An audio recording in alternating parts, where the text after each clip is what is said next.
All right. Good evening, ladies and gentlemen. We are back. We are back on a special Tuesday night edition of Hedgehog Live. And it's special because it's Wrestlemania week. So I just felt the need to talk some wrestling here. But I'm not here to do it alone. We're going to be talking some wrestling with the tribal chief himself, Big Nerdy. Waiting for the acknowledgement. I could just go. I can pull the Roman Reigns and pull that. What's up, man? How you doing? Good, man. Thanks for hopping on, man. Yeah, it's been nuts recently. Wrestlemania 40, Philadelphia, this weekend, Saturday and Sunday, but it's really a 4 or 5 day event, really. Got a lot of stuff to sort of get into.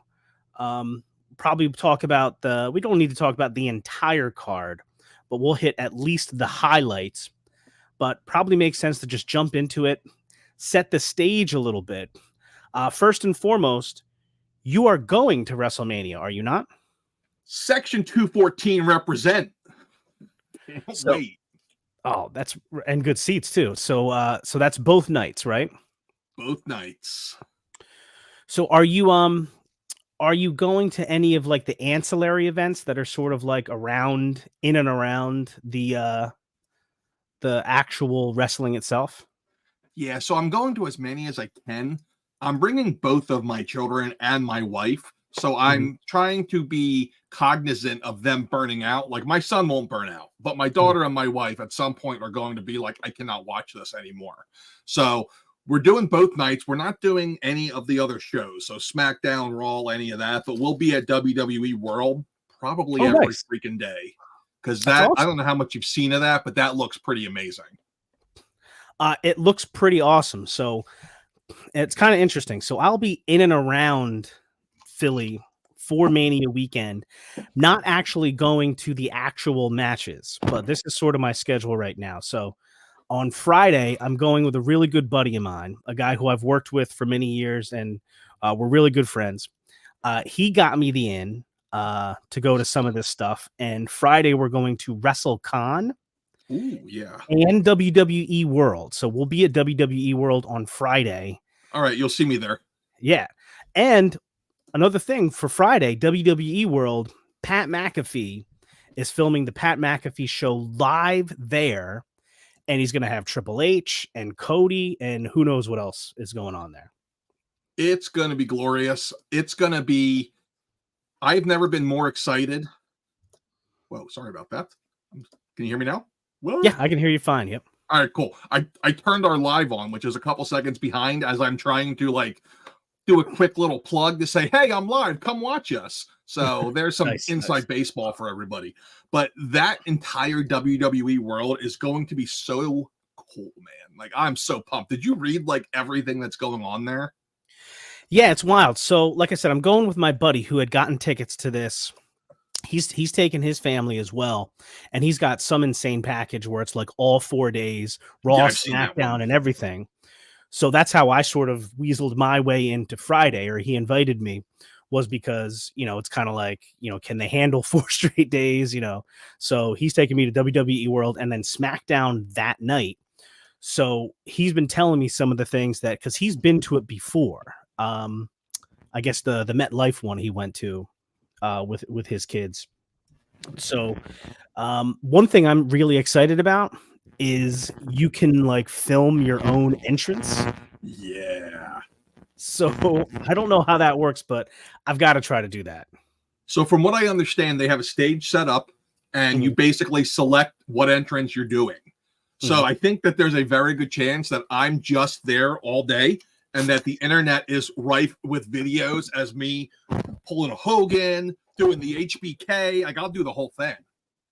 Dude, when he told me that, I was like, "Oh my god, I need to do that." Hopefully the line's not too long. He said that the last time it was set up pretty good, where you kind of like you're just going from one thing to the next, and you come around this corner and here's this person to take pictures with.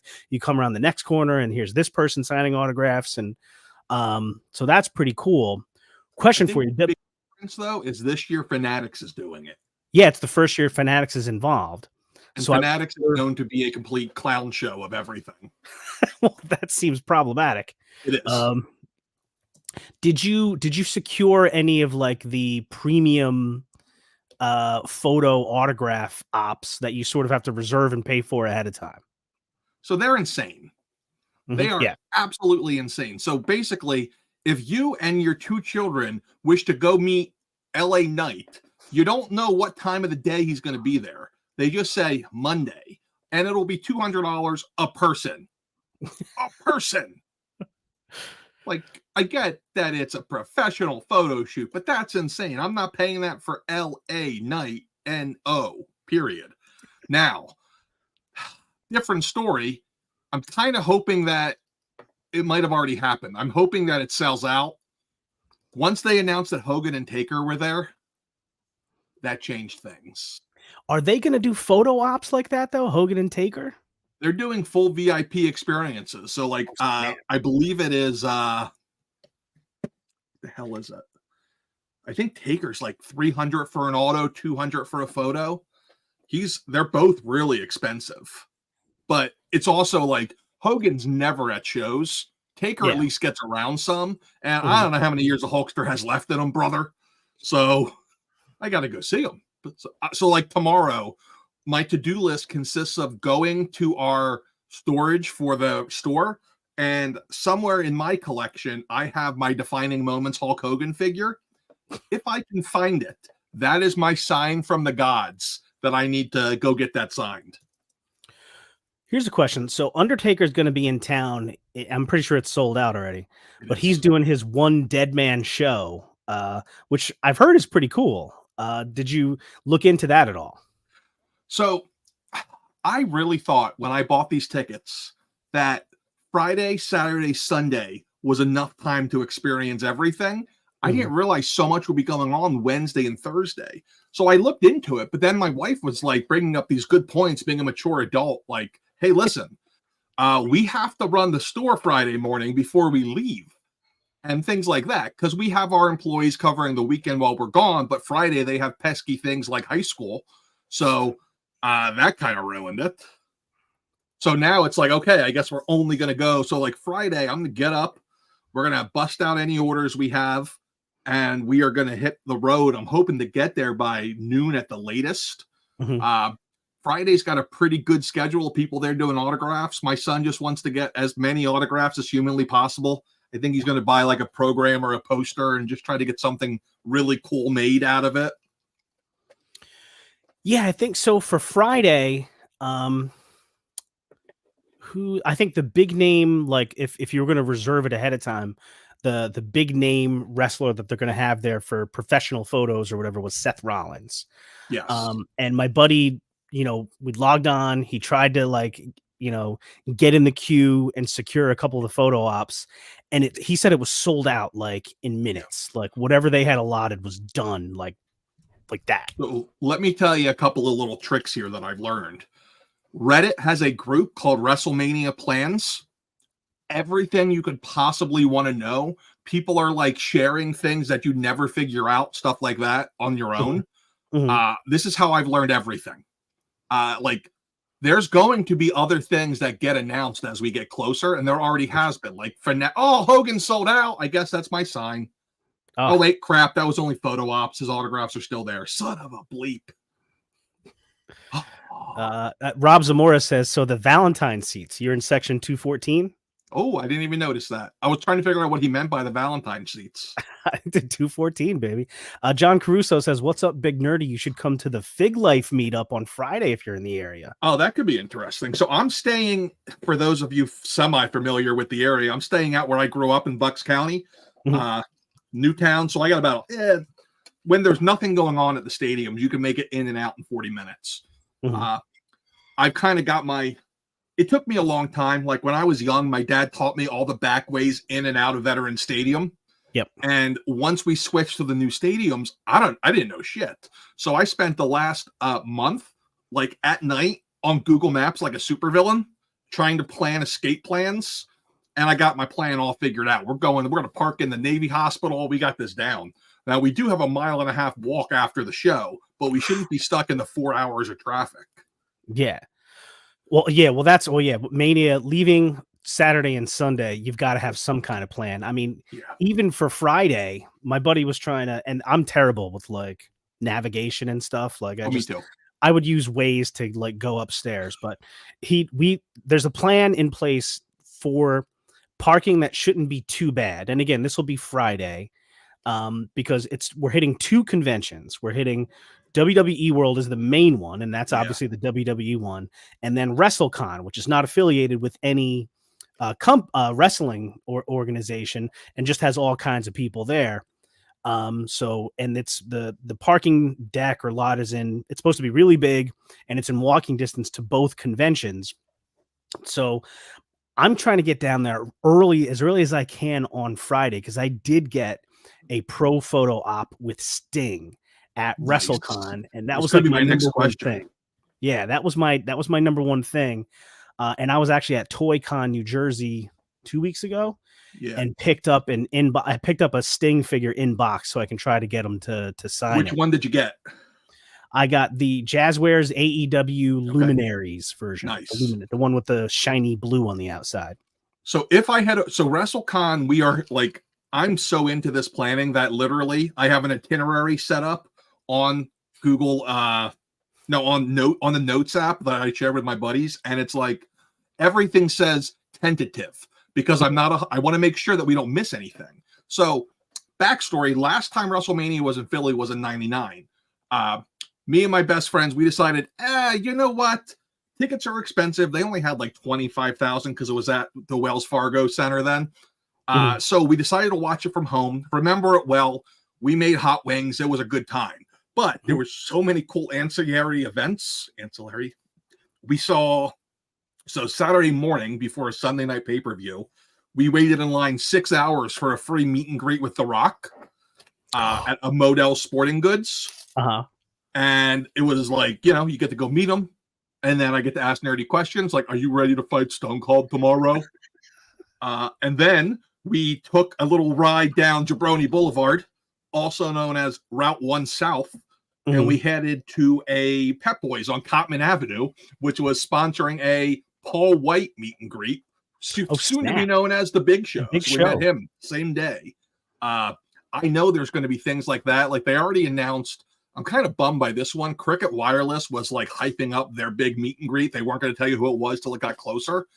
And they announced it's Otis and Chad Gable. And I'm like, yeah, that's a little underwhelming. I was expecting better. Yeah, it's an all Alpha Academy. Like, yeah. I mean, are we going to at least get the other two there? Like, that's like my least 2 favorite members of Alpha Academy. No Maxine Dupree. I wanted to talk to her and be like, hey, how do you feel about talking about your dead brother on TV? She's got to clear that, right? Like, yeah, she does. I get what they're trying to do with Candice LeRae or whatever her name is. It's like when she the first one, it was kind of like, okay, at first when she started talking smack to Maxine, when it was like, oh, you shouldn't even be out here, you're no good. I'm like, oh, this is people have been talking about this anyway, so they're leaning into it, the whole work shoot thing. But then when she brought up her brother, I'm like, oh man, seems like a bit much. I don't know about that. Yeah, it's too much. Did you ever see the Saturday Night Live skit with The Rock doing like a promo? He was the host, and it's him and one of the SNL guys, and they're standing next to each other with the WWF background, and it's like, hey, oh, cool, Trash Man, we're going to shoot our promo for our big match. You want to go first? Yeah. All right, cool. Anything you want me to hit? Nah, man, give it to me. He really hammering hard. So The Rock goes first. He's like, and I'm going to beat him. And you know what? He has herpes, and his wife left him. Like, and then like the camera goes off, and the cut's like, wow, man, that was a little much. It's hilarious, but that's what it makes me think of. I did, but I'm definitely going to check that out tonight. Yeah, you need to. All right, so again, a few more people hopping in the chat. Vincent Thomas says, "What's up, Big Nerdy and Hedgehog?" What's up, Vincent? Ensage, if I'm saying your name correctly, sir, says Jeff Hardy concert on Thursday. Want to know how that goes? That's all you need. Kyle Kohler says, "What's up, Matt?" All right, Kyle Kohler, not so secret producer of the Nerdzoic channel. Whenever we're making videos, there you go. I really enjoyed your check out, first of all, Big Nerdy's channel if you don't already. Nerdzoic on YouTube. Of course, he also has the Nerdzoic toy store, nerdzoic.com. And on your channel, you put up a video not too long ago in the last few months where you sort of give like the lowdown on Mythic Legions collecting. Oh yeah, that was a fun one.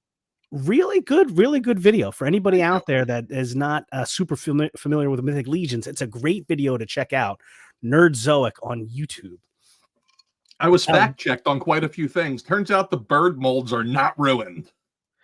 That is, but that's not like that has been something like a thing that's sort of been said, like that they were like inaccessible, or I don't know what the deal is with them. Like it's just like wrestling. You play up the story at this point. They were taken by Hasbro, and Hasbro destroyed them because they didn't want us competing with them. Like they got to really work on how to like lean into it if they want to get some cheap heat. It was always a little bit mysterious about what the deal was, so I don't know.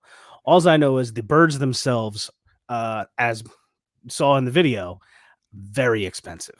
Mucho expensive. Yeah. All right, real quick before we hop into the actual matches themselves, first, real quick, did you catch any of the CM Punk interview with Ariel Helwani on his MMA YouTube channel?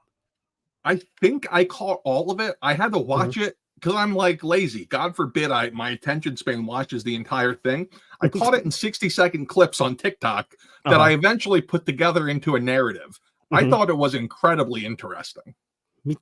Here's the thing. I don't know. I don't remember. I'm sure we talked the last time you and I hopped online. We're talking wrestling was the Royal Rumble in January. And I'm sure this came up because Punk was going to be in the Rumble. This is before we knew he was going to get hurt. Most people fall into one of the two camps, pro Punk or hate Punk forever. Are you in one of those camps?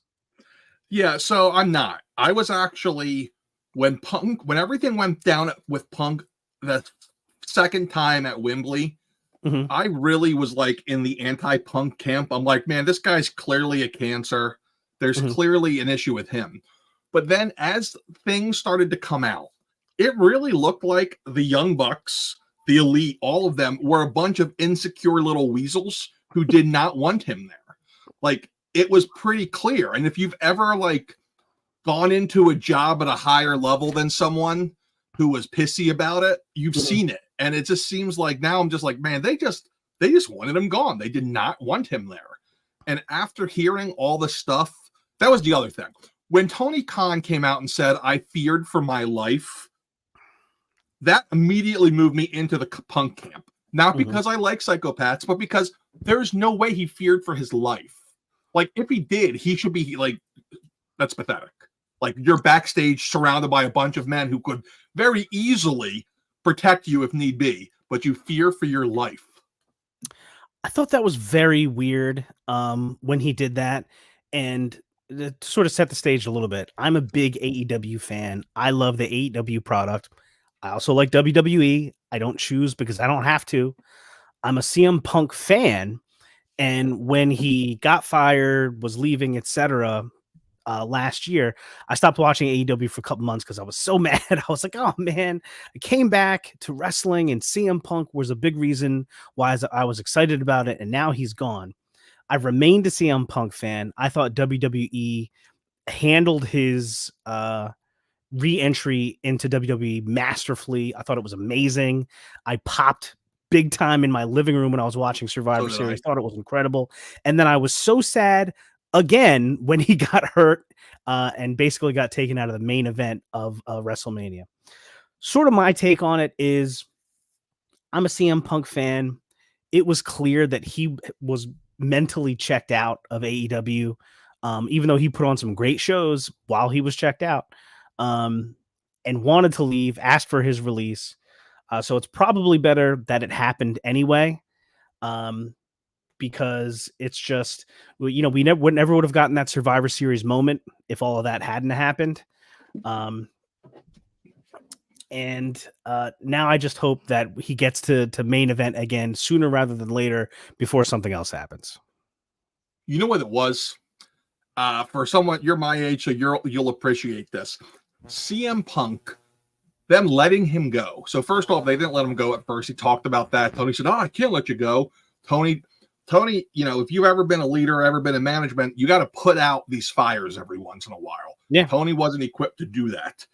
His solution was, "Oh, you go over here. This guy goes over here," rather than being like, "Listen, you're going to be nice to them.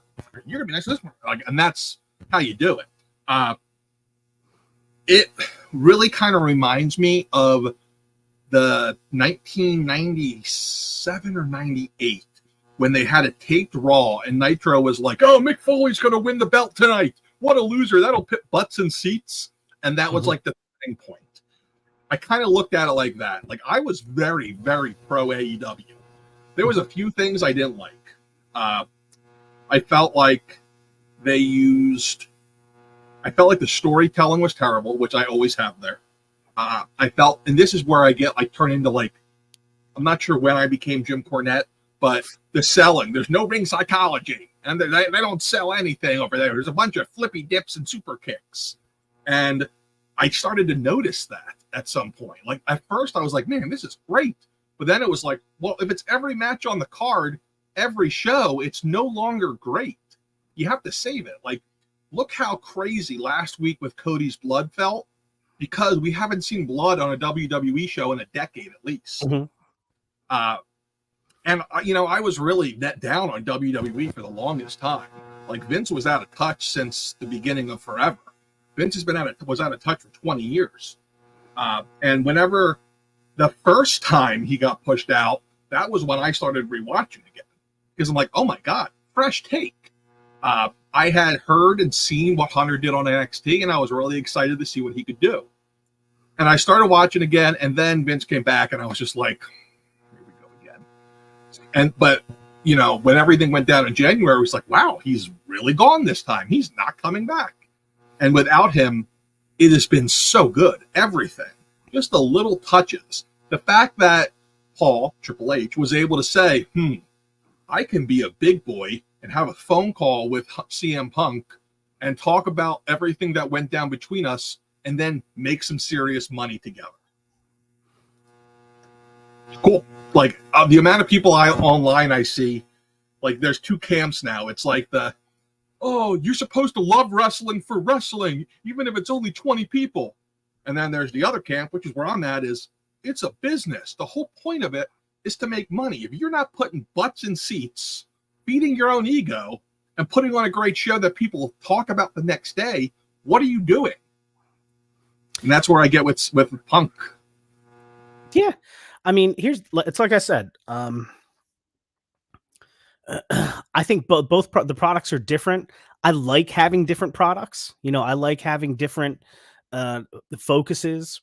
I like the wrestling.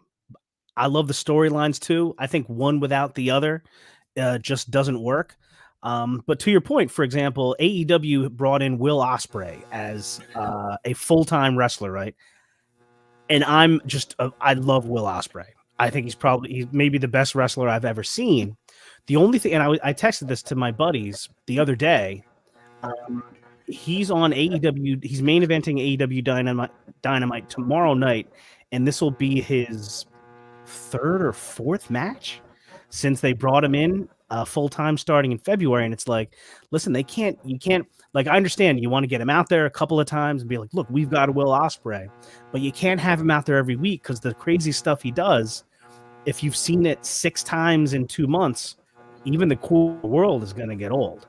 And most of the world doesn't know. Like, yes, all hardcore wrestling fans know who Will Ospreay is, but my kid doesn't, and my kid is probably closer to the core audience for wrestling than we are. Mm-hmm. He's like, who? Well, he's not on WWE, so it doesn't matter.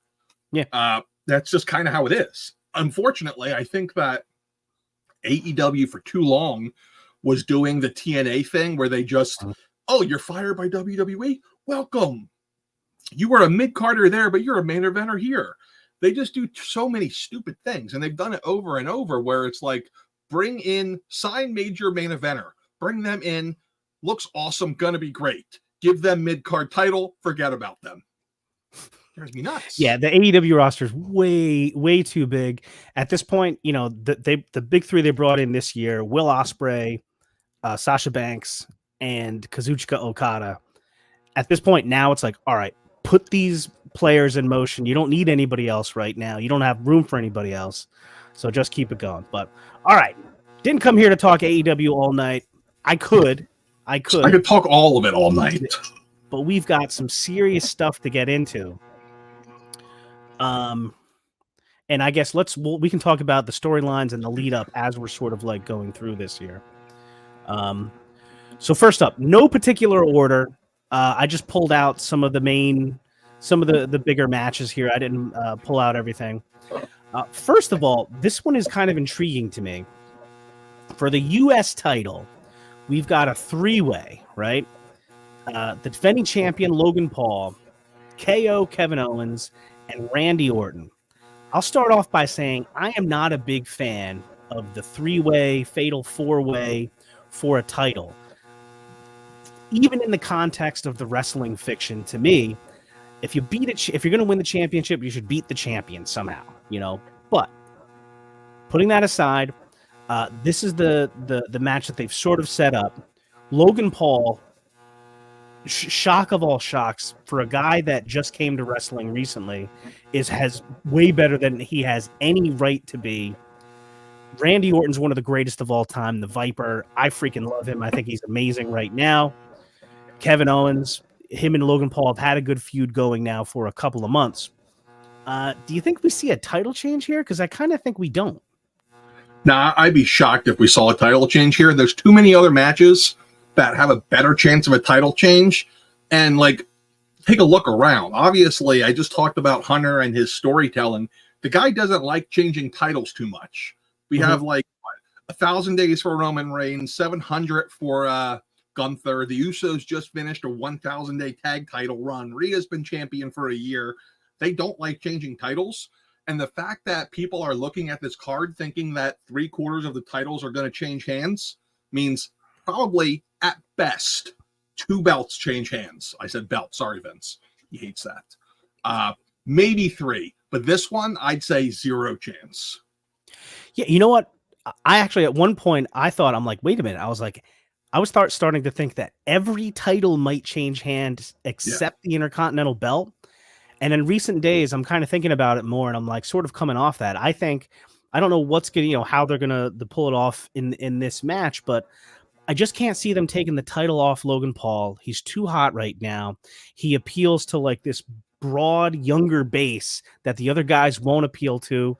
I don't know that they gain much by putting the U.S. title on KO. And I just don't, what's Randy Orton going to do with the U.S. title? You know what I mean? I think there's more value in Logan Paul retaining the title. 100%. And think about this. Are you clued into what his brother's doing this summer?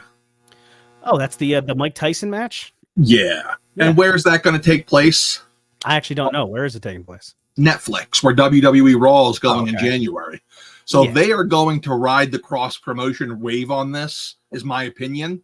I really foresee them riding that cross-promotion wave here to try to really be like, oh, look, this thing with Mike Tyson. Look, we're Mike Tyson adjacent.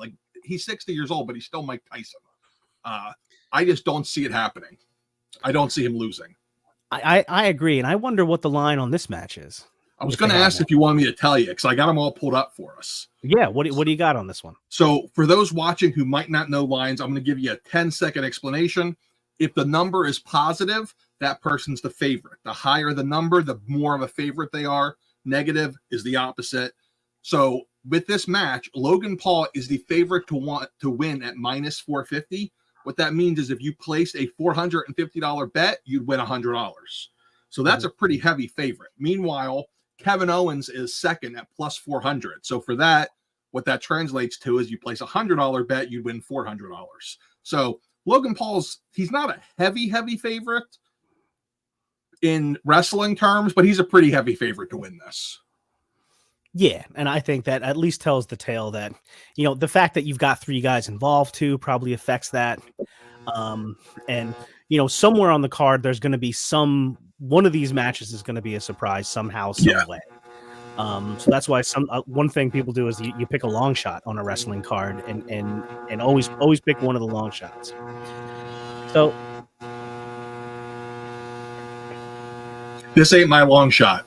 This one is not either. Yeah. All right. So we're getting a little bit more of that feedback, but it's coming in and out. But that's me playing with the chair. The ADD kicked in. How's that? better. All right. So we've got Bayley challenging Io Sky for the women's title. What does she have? SmackDown or Raw? She has got Raw. It's right? SmackDown. So from the beginning, I figured they didn't do this whole thing without Bayley taking the title. I still sort of feel like that, but it seems like some of the heat has come off of this whole, Bayley breaking away from Damage Control and them double crossing her. I also sort of felt like some of that buildup didn't make a whole lot of sense because Damage Control was already turning on Bayley before the Royal Rumble. And you could see the signs of it, and then through the Royal Rumble to afterwards. If the whole point is you want this group to be as strong as possible and get all the titles that they can possibly get, wouldn't it be a good thing that she won the Royal Rumble and got the title shot? Like, she could have picked Rhea Ripley in that case. Like, I didn't totally understand that build, and they haven't really. I don't know. I know they had like the photo or the interview run in the other day, but I don't know that people care as much about it. So that made me think twice about whether or not is Bayley going to win this title. So I don't think Io Sky is over in any way. I don't think she's a very good heel. I think she's better as a face, but I don't think she's a very good heel. I think she's been a pretty terrible champion in the way they booked her. Like, she's had 3 matches, and she's like the female Roman Reigns at this point. She's there every week, but she never wrestles. And I think that her wrestling style more fits the heel persona. So I get the impression just kind of watching that the company as a whole is down on her. So I think that's one of the reasons I expect Bayley to win. I also think in wrestling age, Bayley's getting up there. Like, she's probably not got that many years left before passing it on to the new guard. This is probably her last big hurrah, if I were to guess. Like, before she she's probably only a year or two away from part-timer status by her choice. So I think that this is going to be Bayley's time. I think the Bayley storyline's been decent for the right audience. My daughter's really invested in it. Like, before I came down here, my wife was putting in red streaks into her hair to get ready for Mania. So, she's really into it. I think we're just not the target audience for this. But I am heavy on Bayley for this, and the odds favor that too. Minus 700 Bayley to plus 400 Io Sky. Yeah, and so they put this one on night 2. So I wonder when I'm looking at how the matches are going to play out. I do think about what night did they put it on? What other matches do they have on the same night? And do they have any corollary matches? Like, in the other women's title match, which we'll get to in a bit, you got Rhea Ripley defending against Becky. I sort of assumed the whole time that, okay, Rhea's had the title now for a year, almost a year. Becky's really hot right now. She's got the book out right now. She's married to Seth. I'm like, they're gonna make Becky champion. The only thing that gives me pause now is that, are they really going to do 2 women's title changes at the same Mania? They totally could. There's nothing stopping them. It just seems like WWE would be more likely to sort of balance it out. Like, if you're going to have one title change, you might not change them both. What do you think about that? I think there's a much better. I've always expected Rhea to win. Okay. Rhea is the hottest thing they have in the women's division, and it's only getting hotter. Like, did you see all the viral clips of her with the stink face in the last 2 weeks? I thought that was hysterical. The Shayna Baszler part was absolutely insanely awesome. Oh. And her real husband, did you hear what he said the other day? No, what did he say? He came out and said, "Oh, that's a weekly occurrence for me." I just thought that was so funny. I thought it was hysterical. It's a cool callback, with Rikishi and everything. And they tried to turn that into an angle with Becky too. I love Becky. I think she's great. If they did change the title, I wouldn't mind it, but I do think Rhea is she's definitely got that crossover appeal too. You know what I mean? She's heavily involved with the Judgment Day and all that stuff. So she's younger, a lot younger. All right, so next one up, Jey Uso, who I'm going to get to see, it looks like, at SmackDown on Friday night. I'll be yeeting all over the place like Pat McAfee. Yeet, Yeet. I feel like they've undersold this one a little bit. You know, obviously this match has been a long time coming. Jay has got to win this match, right? This is a Jay match. I wish that it had a stipulation. I do think Jay wins this for sure. The odds on this are almost even. That's what I'm looking at over here now. Yeah, very close to even odds on this. The thing is, where are they going with the two of them? And where are they going with the Bloodline storyline? Off the record, Hunter, Roman, and Heyman have all talked about the Bloodline storyline. Like, people think it's in the 8th inning. It's really in the 5th or the 6th. Yeah, I think they have a lot of story left to tell. I've heard that too, but the question is, how do they do it? Because presumably, my thought was, jumping ahead again, was that, you know, this is the Cody finishes the story mania. Maybe not. We're going to get into that in a couple of minutes. But the idea is that after that, they're going to want to build to Rock Roman. And I sort of assume that the way you do that is the bloodline sort of falls apart, and Rock taking out Roman is the last vestige of that. I assume that Jimmy and Jay sometime later this year reconcile and get back together as fan favorites, as baby faces.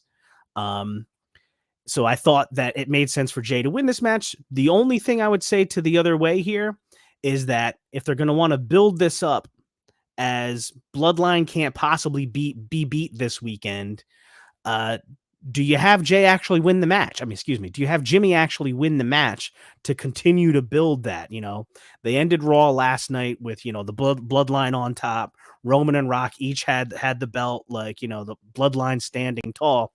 I think this match is on Saturday. I wouldn't be surprised if it's an early match. What do you think about that? So I'm going to go Nostradamus on you. Do you remember the first match Cody had with Dustin in AEW, the big blood match, whatever they called it? Yeah. I think it's going to go like that. I think we're going to see an absolutely barn burner and them hugging it out in the end. And I'll add into my prediction that Rikishi goes in. He's like, yo, you're brothers. What are you doing?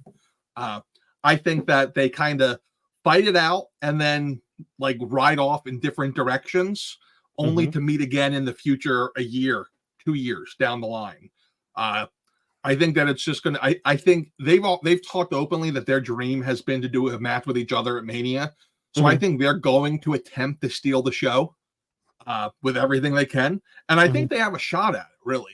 But that's kind of my thought. Like, it's one of those ones I could see going down as a no contest, even because there's no title on the line. There's really no stakes. It's like, that's kind of where I'm putting this. But if I had to choose one, gun to my head, I'd probably go Jimmy, just to keep the bloodline strong.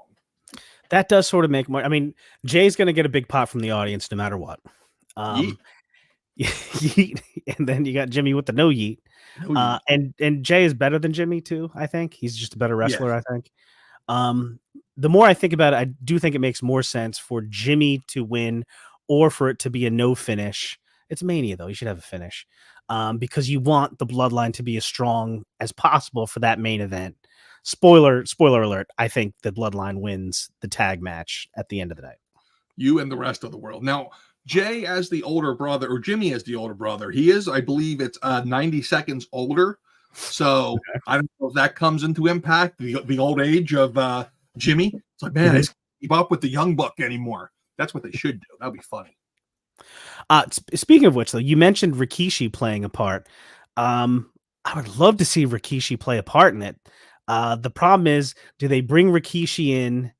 I would think, my initial thought too is that if he plays a role, he's like, you know, the wise man, the elder that's going to come in and say, what are you guys doing? What if they bring him back to play a part in Mania, but going along with Rock, heel bloodline mode? If you remember, heel Rikishi sucks. He's really bad at it. Don't you remember? I did it for The Rock. I did it for the people. Shut up, fatty. The Rock had to tell him. I'm just not a fan of heel. I think it'd be a one and done. I don't think Rikishi wants a big payday. I don't think Rikishi wants to go on the road.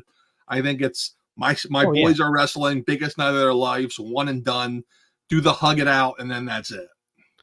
Yeah, I'm just thinking that, uh, do they keep building? I don't know. We'll get to that more. And There's just one of my before the end of Mania that. running mates right there. There you go. Mania weekend, baby. Unit 6100. All right. I don't know how much time we want to spend on this. They had no idea what to do with the tag team titles, so they're like, all right, let's just get every tag team that we have, throw them in a ladder match. We'll have a bunch of ladders. People love ladder matches. It'll be great.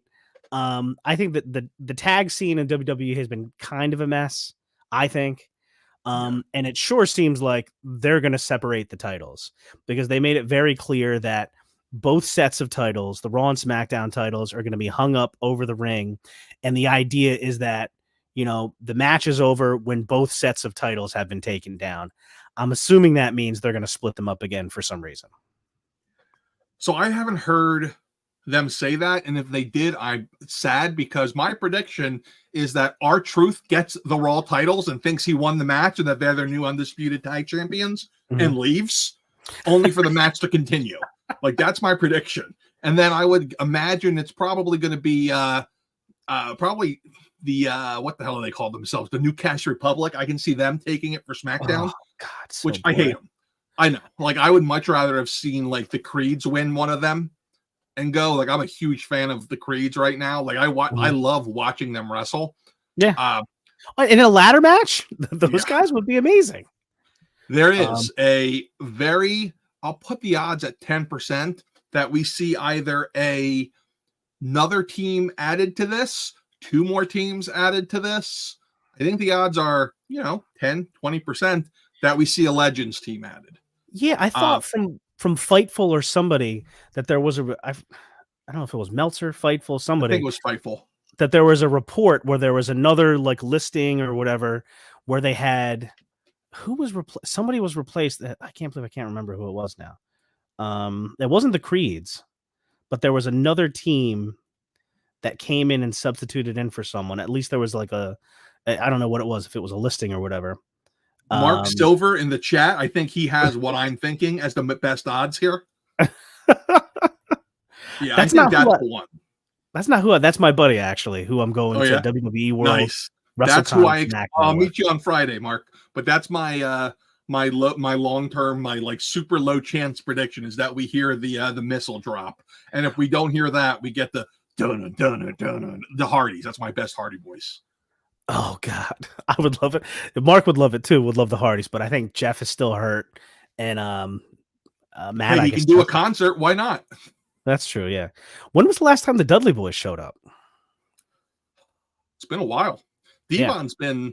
I think he's a WWE producer. Actually, last I checked, Bubba's still active on the indie scene here and there whenever there's money to be made, but Bubba has apparently been kind of cryptic on his radio show lately about like, I don't know what I'm doing that weekend. Well, Paul's going into the Hall of Fame, so maybe I'll be in Philly. I just remember. I would not be shocked. I just remember who it was. You're gonna hate it. Probably. Pretty Deadly. Oh, I hate it. I do it. I do have a fun Pretty Deadly story though. They've just beat Randy Orton and Kevin Owens. My wife walks in the other night. We're watching SmackDown. What the hell are they wearing? Ooh, I like this one, but this is not a WWE thing to do. What's it? Oh, Motor City Machine Guns. Nobody's gonna know who they are. No. Now, if you brought in, who could you bring in Philly? You could bring in any ROH tag team. You could bring it like if anybody from ECW can still walk. Dudleys would be perfect. The Dudleys are the best shot. The Sandman can walk for the most part. Like someone like that. I could there's got to be some kind of an ECW callback this weekend. So, oh yeah, could it be in this match? I think there's a good chance of it. Yeah, I mean, the whole time before they announced the ladder match, I hoped and thought, I really thought it was going to be Judgment Day versus Awesome Truth. Awesome Truth takes the titles. R-Truth wildly over with the fans. Love it. Wildly over. Truth. I wanted to go up to him. So he's there on Sunday at WWE World. So I've got my son. I'm like, I want you to go up to him and be like, Xavier Woods, you're my favorite wrestler. And then when he corrects him, he's supposed to go, My bad. That's on me. Like, I'm coaching my son on how to do this. Yeah, I think they kind of dropped the ball a little bit on the Judgment Day R-Truth stuff. I know people are a little bit divided. I thought it was hilarious. I think R-Truth is hysterical, and I loved the little parts when Damian Priest would be like, just couldn't help himself. He would just laugh like, and he was like, he's all right or whatever. I thought what they were gonna do was because they're ending Judgment Day, obviously that's gonna be ending soon. I thought it would be Damian Priest not joining forces with R-Truth, but saving R-Truth or something like that. But I guess they're trying to keep Damian Priest as like a big bad, and I just don't think it's working. So I don't know how they're going to do it now. Sucks. I have absolutely nothing.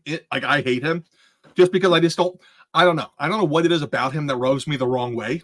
Like, I'm really hoping he cashes in and loses at Mania. I think that'd be awesome. He looks cool. Like, I think he looks really cool. But I'm just mad that he co-opted the Razor's Edge. I think I'm just bitter. Yeah. What was I going to say? I forget. Oh, one thing before I forget. I didn't make this up. But somebody posted it on Twitter or X, whatever you want to call it. But that, there's, with, the different organizations sort of work. This would never happen. But if WWE and AEW could ever share talent a little bit, how hysterical would it be? R-Truth shows up at an AEW Dynamite, grabs the mic and says, "Welcome to Monday Night Raw." And then he just looks around. What? It's Wednesday? Yeah. And then he just leaves. And that's it. My bad. You got to do that. You got to do that's on me. My bad. Yeah. Well, did you see? I think that WWE, I think Triple H would do that. I honestly do. That's why I was hoping that Tony, people have talked about maybe Dustin playing a part. I think that's a good chance. I would love that. I think that's awesome. I don't know that Dustin's contract is exclusive. Yeah, because he's not a full-time wrestler. But I think it would be a good move for Tony even to make the call. I think it would too, but I think Tony's the impediment here. It's not WWE. Like, everyone was trashing WWE for not giving any Sting footage for Sting's last match. And then they came out and said they never asked us. What are we supposed to do? Call them and say, "Hey, you want some of our footage?" Well, that's why I think Tony should. I mean, whatever is going to be is probably has happened or it's not going to happen at this point. But I think Tony should call him up and say, "Hey, if you wanted to, if Dustin is down, it's okay with me." It would just help both sides. Like, I don't think it hurts about anybody. Making money. So I think Paul would do it in a heartbeat. What's up, RG? RG says, "I'm going to WWE World on Friday." Art, represent. I'll see you there, buddy. I can't wait to see you. Mark Silver says, "Awesome Truth winning because SummerSlam is in Cleveland." Ooh. We'll face DIY and Miz v Gargano, all Cleveland match. I like that. That makes a lot of sense. You know who I'm kind of done with? DIY. Really? I love DIY. I don't care anymore. It's just like, I don't know. They're the workhorse tag team that has no personality that you put into a match to give it an extra star in the rating. There you go. The no personality part. All right. We're done. Too much. We talked about this tag team thing for too long. Titles get split up. Awesome Truth and New Catch, right? New Cash. That's my call. Okay. Yeah. All right. So this one's kind of interesting. I don't think there's any way in hell Gunther loses this match. Do you agree? No. You said that, you got to take your one upset in a card. This is my upset. Okay. This is my upset. This would count. So here's the thing. When I grew up in Philly. I was an insane Rocky Balboa mark. Mm-hmm. This is in Philly. The Cody or the promo that they did with Chad Gable in the Performance Center last night, yes. It wasn't reminiscent of Rocky IV. It was the exact same words. I'm scared, okay? Is that what you want to hear? They just subbed out Chad Gable for Adrian. Yes. The only way that works is if Sammy wins. And I think that Gunther's ready to move on. I think they can find a way for Gunther to lose and still look strong. But I think it's time to move Gunther away from that belt and move him on to other things. Well, here's the thing. So if you do that, I figured, I figured that Gunther would retain. They might have a bunch of other belts change hands. So this gives Triple H his long-term title to continue, and then he gets maybe in a title program. But if he does drop the IC title somehow, and it just frees him up to go after Cody, that would give Cody the next big bad that could sustain a babyface champion. And then is it called Bash at Berlin, or is it Backlash? In the PLE in Berlin this summer, they've got to have a big Gunther moment, right? Yeah, but I don't think that's the moment. No. I think Gunther's going. I think that Gunther's going to move up a division, but I don't think that's the belt he's going for, and I don't think Gunther's going to be the big bad. I think Gunther has babyface written all over him, and what better place to turn him than in Berlin? They got a lot of work to do, I think, if they're going to do that. All you have to do is make you hate somebody more. So, if I were a betting man, which unfortunately I am, I would say the perfect foil for him to turn babyface against would be Drew McIntyre. You do that in Berlin. You have a Europe versus Europe thing going on. You can set it up at the recently announced Clash at the Castle. Am I saying it right? Yeah. Clash at the Castle? Yeah. That's going to be in Scotland. Perfect. You can start setting it up then. Yeah, because I think, spoiler alert, I think Drew beats Seth. Yeah, so do I. Yeah. Spoiler alert. A Wholesome Warlock. What's up, Jordan? Says Big Purple Gunther. Hell yeah. So is there a Chad Gable heel turn? If Sammy wins, I guess not. Like, what's... Nah, not yet. I think Chad Gable... I don't know where they're going with this. I really don't. I think that Sammy's damaged goods at this point. I think they dropped the ball really bad last year. I was calling last year for them to have him actually get the night one match against Roman at Mania, or the potentially, if it were me, I would have done a Dusty finish at the Montreal pay-per-view. I would have had Sami Zayn leave that pay-per-view as the champion, controversially, and the next night and have take it off him. That way he can leave Montreal as the champion. The streak is intact. You have the news press saying there's a new champion, even though there's not. You can't do that often, but once a decade it works. And it's been a decade since the last time it was done. But now, even his storyline, I just can't get back to where I was a year ago. And Kevin Owens is going through the same exact thing. And I don't know what the answer is for them. If we're following the Rocky story arc, he's going to beat a Russian. But, I mean, what Russians do we have? He's got a German. Gunther's the most Russian guy we got. Yeah, I mean, he's the closest thing we got to Ivan Drago. Yeah. Now, there's a chance that the best way to do this, if they want to go full Rocky IV and they're out of time, they should have had Gable get completely destroyed by Gunther. And, there's an exhibition match. Have Gunther kill him, but not. Yeah, that would have been the way to go. I just don't know where they're going to go with this. I feel like Sami Zayn is so stale. He actually needs a title. You put the title on him and let him defend it regularly and win. Do an open challenge every week for a couple of months.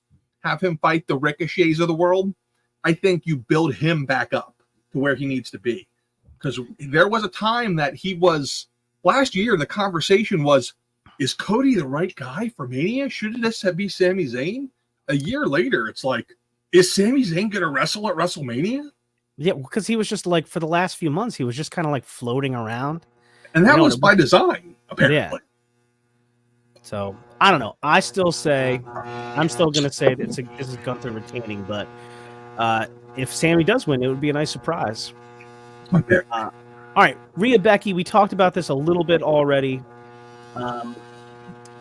Money's on Mommy. Mommy going to win. I had thought Becky walks away with the belt. She's super hot right now. Like I said, she's got the book coming out. She's a great face of the company, yada, yada, yada. But I also kind of think Bayley's going to win. So I guess I'm leaning, I don't know. You know what? I'm going to say two title changes. Becky wins and Bayley wins. What do you think? Don't see it happening. I I think that if there was one title I would put like a lock on to not change hands, it's this one. Okay. Out of all of them, I think that Rhea is just too hot. Every single week when they put up those most played superstars on 2K, who's number one every week? It's always Rhea. Yeah. Becky's gotten kind of stale. Becky, she's popular with her book right now, and it would be wise to take advantage of it. But if I'm booking this, if I'm fantasy booking this stuff, I wouldn't have her win. I think the move for her is going. I think the time is now to literally team her neck and neck with Seth. Like, they need to be together at all times as a heel husband and wife duo. That's what I would do. That would be great. Seth, here's the thing. Seth straddles the line where he can easily go back to being a heel anytime he wants. They can be cool heels. They'll sell a ton of merch. How about this? So Rhea wins. I don't know who the next big bad is for her.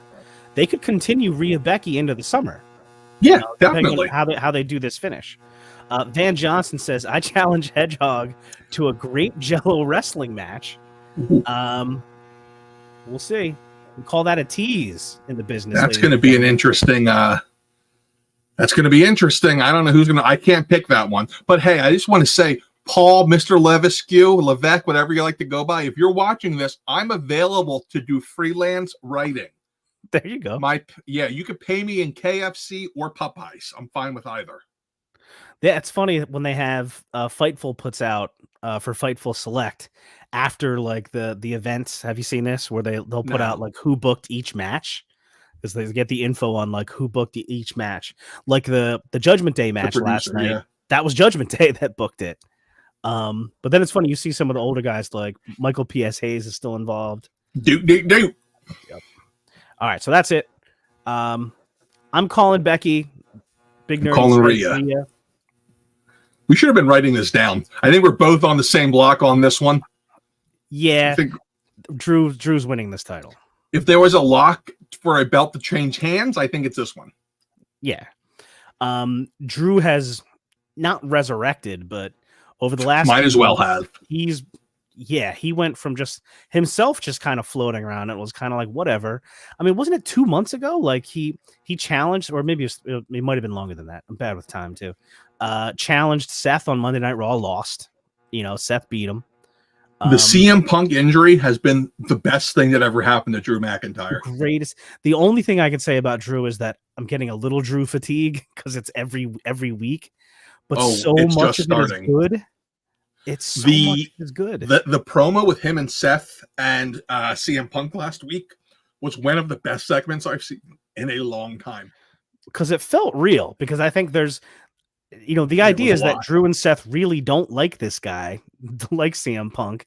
I think Punk really is burned a little bit about not getting this main event at WrestleMania because they were doing the right thing.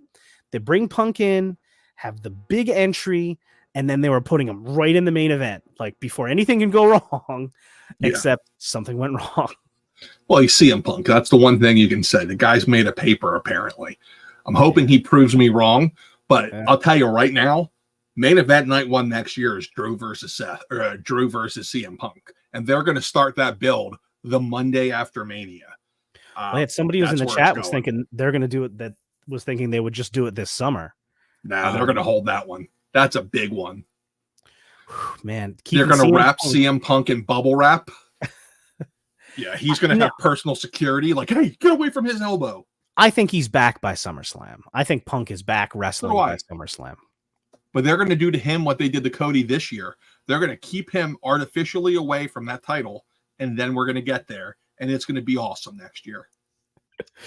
Kirby Smith says, I just want to voice my displeasure that there is no Meat Mania match.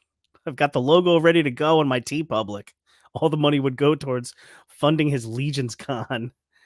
Big meaty men slapping man meat. Kirby Smith. Give that man an up. I love it.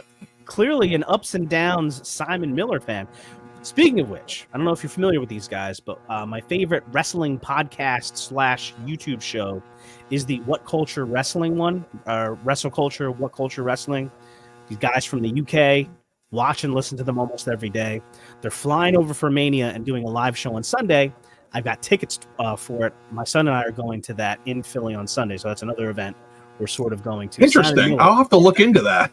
Now I got to look into that. So, fun fact, the original Nerdzoic toy YouTube channel, one of the inspirations was What Culture Wrestling. Oh, I tried to very much format my video pacing like theirs. And whenever I train a new video editor to work with me, I send them to What Culture Wrestling to watch the punchiness, the snarkiness, and the cutaways. Yeah. They're fantastic. And Simon Miller is probably the most famous one. Ups and downs. I will say this though, I'm more of a something to wrestle with guy. As much as Bruce Pritchard's probably an ass, I very much enjoy the stories, and I like Conrad. I am subscribed to. I think Conrad's a really great host. Yeah. And I am subscribed to something to wrestle with.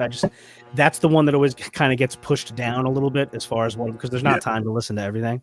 But I agree. I'm subscribed to 83 Weeks too, but I'm really more into the stories from back. The whole reason why I subscribed to 83 Weeks on Mark's recommendation was because I wanted to hear like behind the scenes NWO stories, and a lot of that stuff is great on there. So that's all the Pritchard podcast is mainly just all stories. They don't do as much modern stuff. I love it. He's so good at it.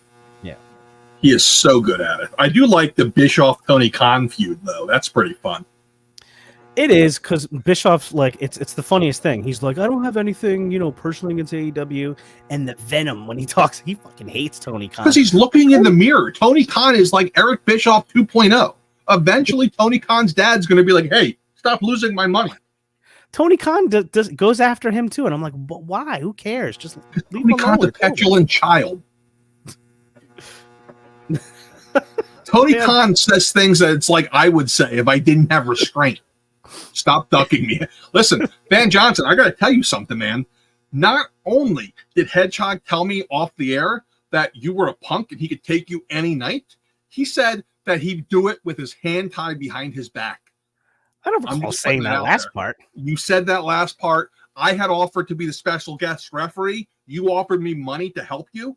I promised I wouldn't disclose that, and I keep it to this day. I won't tell anybody about that.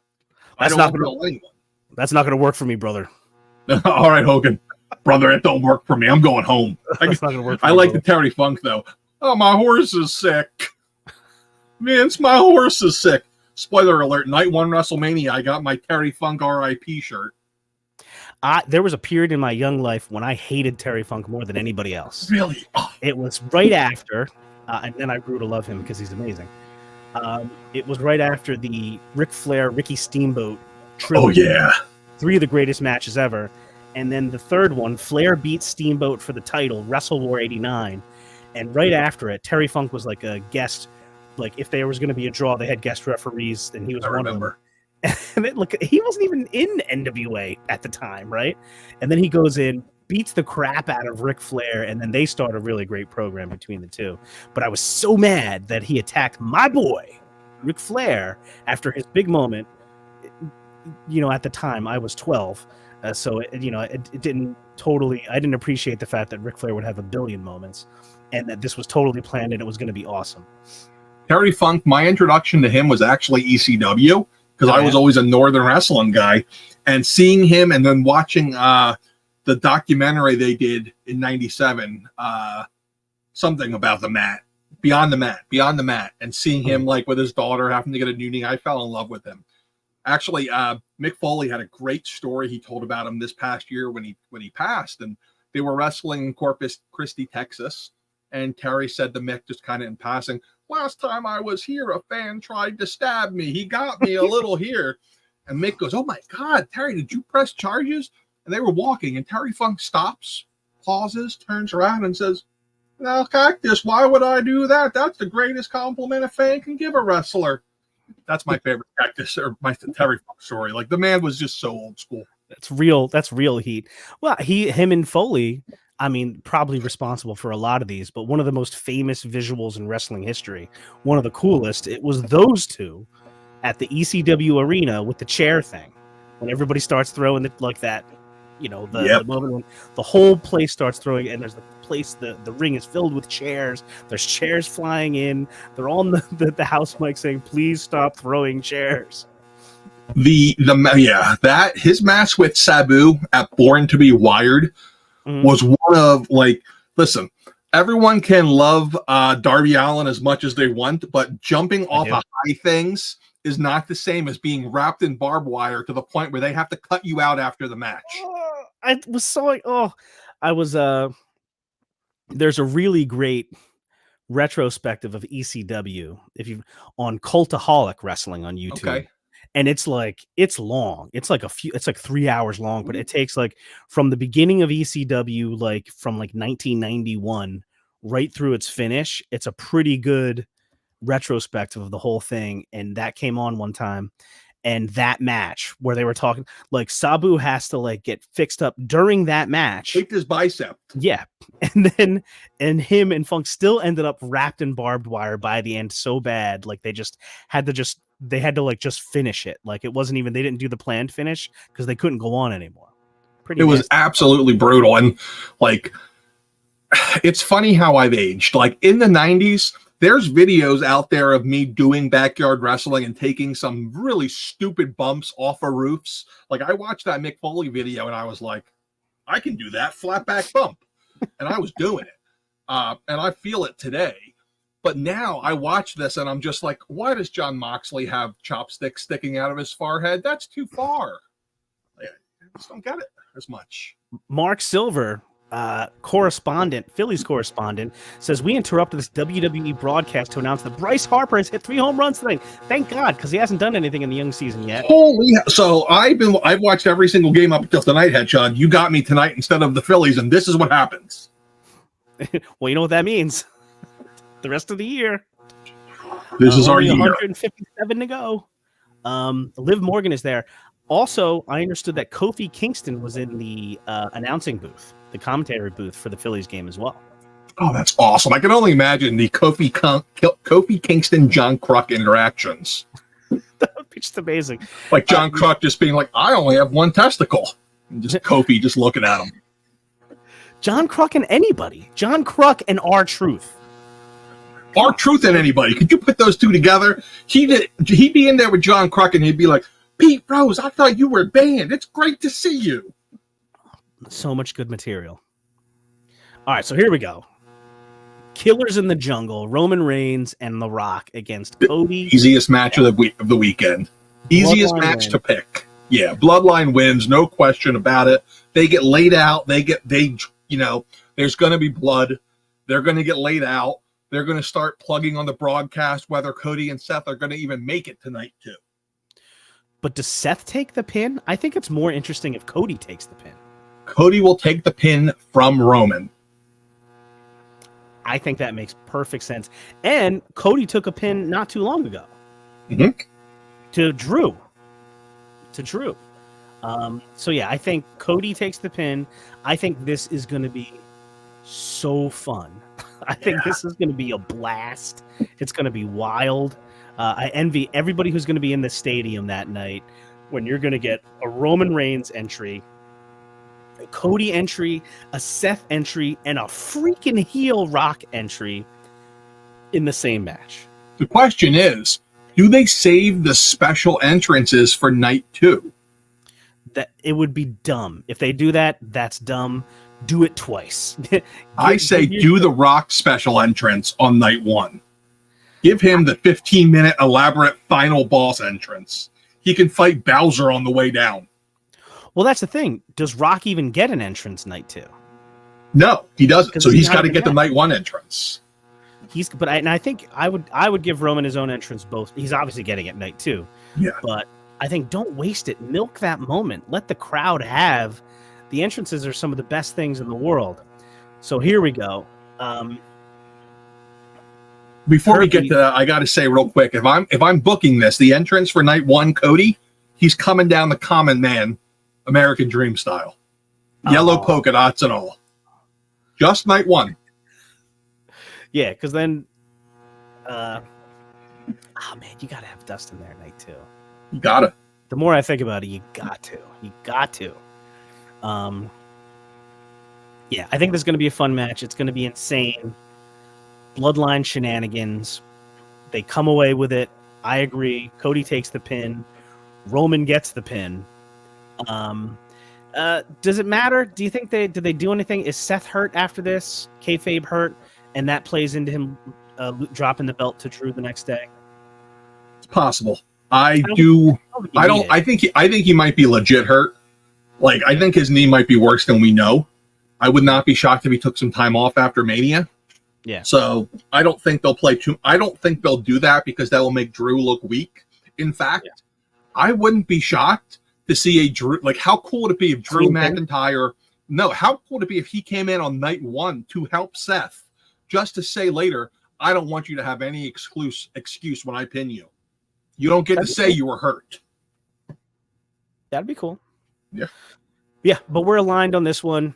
Rock and Roman win. It's going to be awesome. It's going to be fun. It's going to be everything that wrestling, like when we grew up, what could be cool about it? And not something that I got to be honest with you, even when I first heard the rumor that what they were going to do after they pulled the masterful Rock heel turn, when they had changed it to a tag team match for night 1, I was like, I hate tag matches as the main event.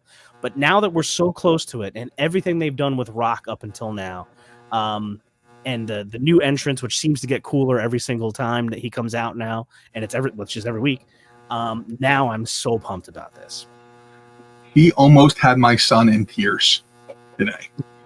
He watched Raw. Like, he came upstairs. I ended up not finishing Raw with him because I had to take a shower before the show. And he came up and he goes, "Dad, he did it again. He whipped them both." And he was like almost in tears about it.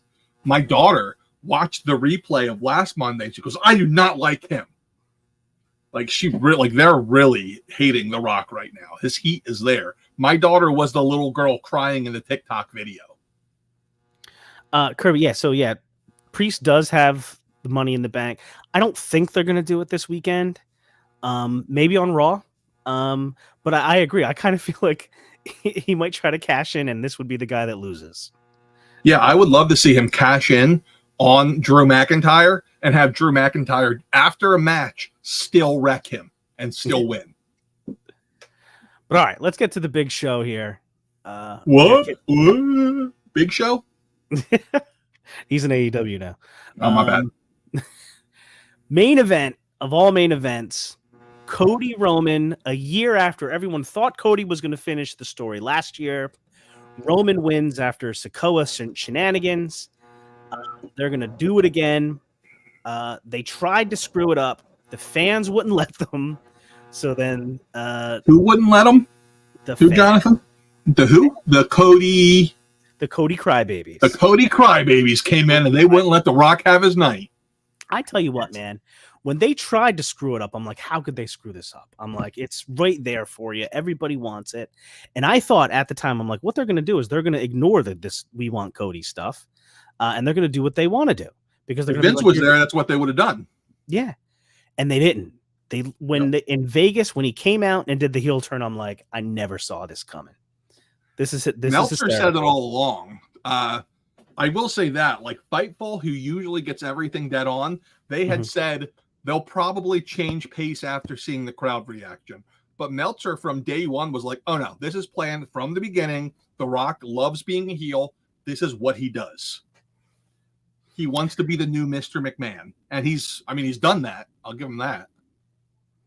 It's worked out perfectly. And I never believed that. I'm like, that seemed like, I was like, none of this makes sense. I'm like, why would you do this if you're just going to end up doing this? See the Cody, the pointing thing and all this stuff. It sort of looked like one hand isn't talking to the other. Meltzer did say that very early on. This is a setup from the beginning. Yeah. I still think that they pivoted and it was a great pivot. If it was a setup, the applause, Yeah. But here we go. Imagine if Paul could wrestle, how much fun this would be. I know, but he can't with the heart thing, right? No. All right, so set the stage, big giant entrances, bloodline rules, everything stacked against Cody. He's going to have all kinds of bandages on him, walk out there to try to, go against the bloodline. The Rock's going to be involved, Solo. Another reason to have Jimmy still a part of it for the numbers. I've thought the whole time, there's no way you can do all of this. There's no way you can do all of it and not finish the story, pay it off. Cody wins. Whoa! Everybody goes nuts. Home happy. Big Nerdy, you might have something else to say. What do you think about it? I'm struggling. If you would have asked me on Saturday, I would have bet my house on Cody. I felt like once they added the stipulation of this is your last chance to finish the story, I felt that was the lock that Cody was going to win. Mm-hmm. But then the documentary came out Sunday, and that thing was like Nazi propaganda. Like, that was done so well to make Roman look like such a big deal. And then Roman says, if I lose, I'm done. Yep. Well, so now I still lean towards Cody. He's going to be my pick, but I wouldn't bet on it.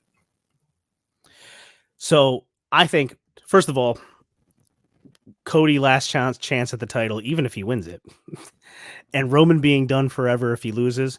I don't think either of those things are true, but they're great things to have out there because it puts a little doubt in your mind, right? It puts a little doubt in your mind. I think it's easier to come back from Roman being done forever. Yeah. Because he's a heel. He can just come back and be like, I changed my mind. What are you going to do about it? This will get me more heat. It's great. Cody can't do that. And he already did this in AEW. And honestly, he lost all momentum in AEW once he lost that match. Yeah. So it's just hard to see that. But at the same time, it really seems like they want him to beat the Hogan run. Yeah, but and it's so close. It's not that far away. That doesn't mean anything. It does to them. Yeah. But doesn't it only really mean something to them if they don't want Hogan to be out front anymore? I don't know. I think that's a good point. I'm not a big fan of Hulk Hogan, the person, but at least for WWE, they're having him back for this weekend. So it's not like they're not hiding from the Hulk Hogan, the character, the legend anymore. So I like to pretend that Hulk Hogan, the person, doesn't exist. That makes me feel better. Yeah. Do you ever see the Always Sunny episode where they're talking about Hulk Hogan? No. Oh, man, it's just great. He's just like, well, what's he doing now? Oh, he's hooking up. He's practically invincible. To me, Hulk Hogan is just can't. He's got to be the Hulk Hogan character. I don't want to hear about Terry Bollea. Okay? No, don't meet your heroes. He's a classic example. Definitely do not watch secretly taped videos of your hero having sex with his best friend's girl. Never mind. I purposely did not watch that. I did watch the court proceedings, though, which were where he has to explain that Terry Bollea, or that Hulk Hogan's penis is big, but Terry Bollea's penis is average. And at that point, I was just like, what did I just watch? Court TV is insane. With a bandana on the whole time. Of course. Just like he's in a WWE game. Back to the match. Here's my take. Ready for this? Ready. I'm going to pull up Kirby for this in a minute.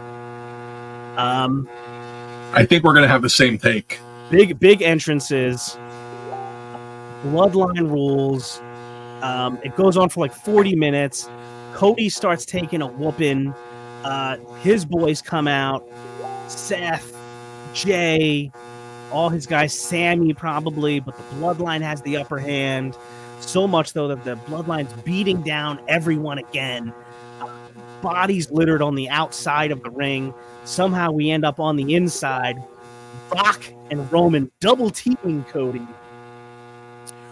They put down Roman spears Cody, or Superman punches him. Cody's laying prone in the mat.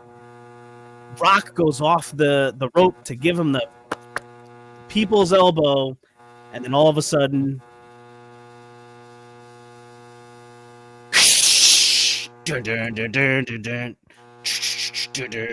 Stone Cold runs out, takes out Rock.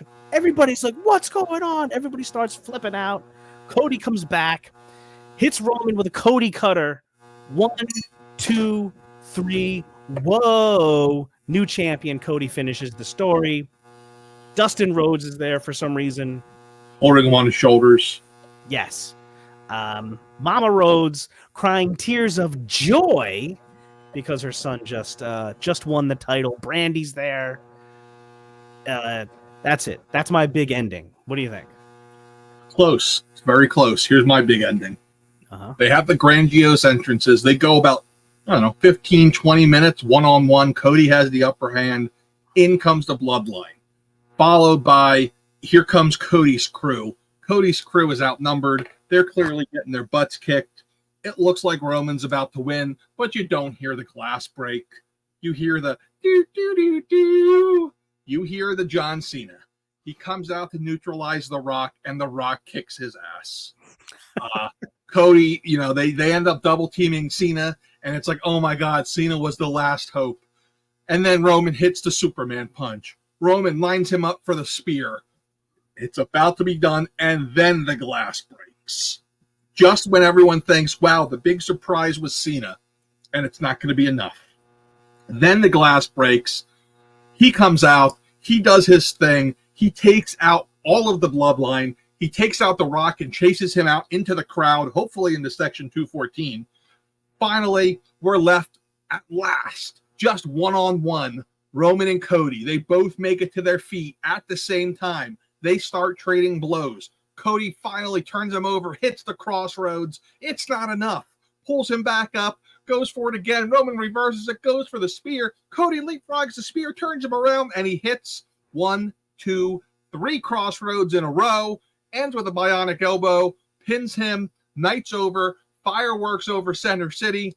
Dustin comes in, Jay comes in, Cody gets on their shoulders, Brandy comes in, looking beautiful as always, Mama Rhodes is there, and that's how it ends. I like it. Love it. Yeah, first of all, I think actually, the more I think about it, Dustin, if Dustin's there, he's got to be involved. Well, you know what?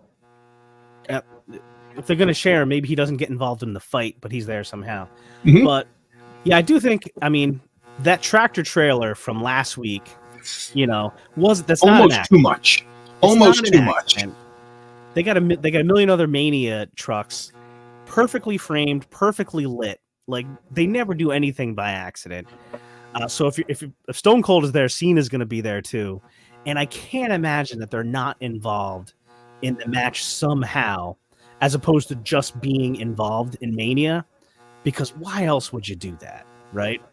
Well, here's the thing, though. One, that truck has been out of rotation for years. That was absolutely there on purpose. But my concern is that it was there on purpose, but not the purpose we think. Meltzer is really trying to downplay Cena and Austin not being part of the main event. There is a mystery segment penciled into night 2, and he thinks that's going to be Cena and Austin, and that Cena and Austin will not be involved in the main event.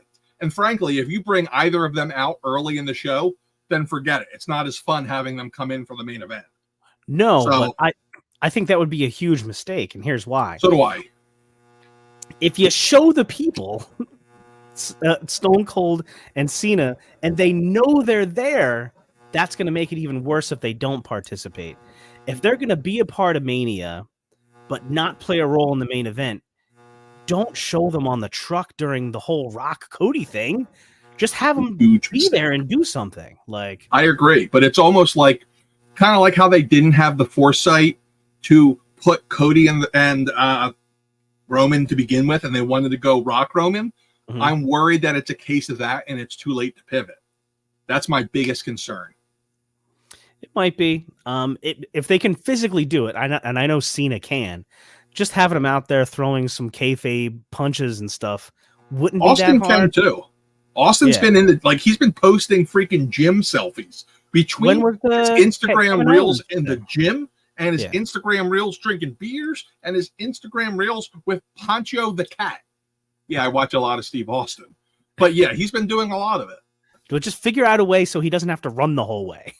That's easy. The man drives a quad, an ATV every single time he's around.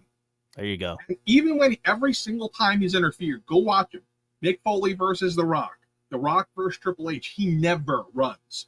He comes out doing his walk, grabs something, hits him, flips him off, and leaves every single time. And that's what's going to happen. In fact, I think they have to be careful. They can't let Austin hit or Cena touch Roman Reigns, because then it cheapens Cody's win. That's why is Rock. clear. They have to clear Yeah. the playing field, make it fair. Yep. And that's why when I booked it, he kicked out of the crossroads and he went for the spear and Cody reversed it. That's why I went with that. Yeah, because there's an art to it. You can still have a clean finish that's fair, even with all this chaos going around them. Yeah, without a doubt. And that's the only way to do it. And that's what I would do. That's what I would do in a heartbeat. But again, so much depends on it. Like, you have to convince Cena to do it, which apparently isn't very hard. You have to convince Hunt or Stone Cold, which is kind of hard. So who knows how they're going to do it. Yeah. All right, man. I got some kids to get to bed, but I've had so much fun hanging out, man, and talking some wrestling. I'll see you on Friday, it looks like, huh? Yeah, you will. Well, I mean, I'm hard to miss. I'll be the guy there who looks like the Big Show. In fact, I'm actually like toying with, it's kind of a bad idea because I don't really make content enough anymore. I've gone from the content creator who opened a store to the retailer who happens to occasionally make content, and I got to figure out a way to change that. But one of the things I'm considering doing is like starting a solo wrestling channel. Forget Nerdzoic. It's going to be Discount Big Show or Kmart Big Show. I don't know which I am yet. No Frills Big Show. I don't know if anyone gets a reference. Off-brand Big Show. Who knows? Who knows? All I know is I'm the cheap version of Big Show. Caleb does not like Brandy. What is going on, Caleb? I know. What's up with that? Best looking women I've ever seen. Brandy's freaking awesome. And have you seen her? She's been talking so much trash to The Rock. I have not. All I know is that when my wife and I talk, where you're like, there's that Friends episode where they're like, well, who's on your list of people that you're allowed to cheat with? Like, we don't go that deep in it, but like, I'll be like, you know, the Friends list, Brandy would be on the list. She'd be on the list. It's like her and Gail Kim are on the list for sure. Ooh. I don't know about the rest of the list, but those two are locked in. 100%. Robert Irvine, if you're watching this, whatever. I'm a better restaurant guy. All right, man. Everybody out there. Fun. See you Friday, man. I can't wait. I am so pumped. I'm not going to sleep. I'm barely sleeping leading up to this. Yeah, it's gonna. You know, I a bunch of stuff to do, work and family until then. Friday is gonna be nuts. I can't wait. I'm thinking, I don't know if I'll be able to make Swing It yet or not, but part of me, my pass to WrestleCon gets me in all 3 days. I was thinking about coming back Saturday for a couple hours in the morning and trying to do some live streaming, maybe trying to get some interviews in with some people, but I don't know if I can swing it yet. But otherwise, I'll be there Friday and Sunday. WrestleCon, man, I don't know. That's one of those ones where it's like you don't meet your heroes. Some of those guys are in such bad shape. I don't know if I can mentally handle seeing them. Dean Malenko on his walker and Sergeant Slaughter putting me in a Cobra Clutch. Yeah, Luger. It's, you know, Luger's going to be there, but Sting is going to be there. That was my main thing. Him and Flair were the ones I was eyeing up. Flair, Sting, and then, you know, there's some other favorites there. Trish and Lita. Anna Jay's not a wrestling favorite, but she's definitely a favorite. She might be on the list. Haven't decided yet. Which would be her and Sydney Sweeney. They're going to have a fight to decide. Yes, Anna Jay's amazing. Tony, put Anna Jay on more. All right, yeah, good Tony, night, what guys. are you doing? Yeah, I don't know what he's doing. That's what I'm going to ask her. I'm like, we need to talk to Tony and get you on Dynamite every week. Every week. Yeah. Forget Okada. Yes. Thanks again for coming on, man. Thanks for everybody for hanging out in the chat. Look for Nerdzoic, Instagram, Twitter. Check out www.nerdzoic.com for the toy store. Just not wrestling toys. Sorry. Yes. Nerdzoic on YouTube. There's a great library there of great content. Check it out. Wrestlemania this weekend. Today, tomorrow, forever. Remember, acknowledge him. That's right. Acknowledge us. Later.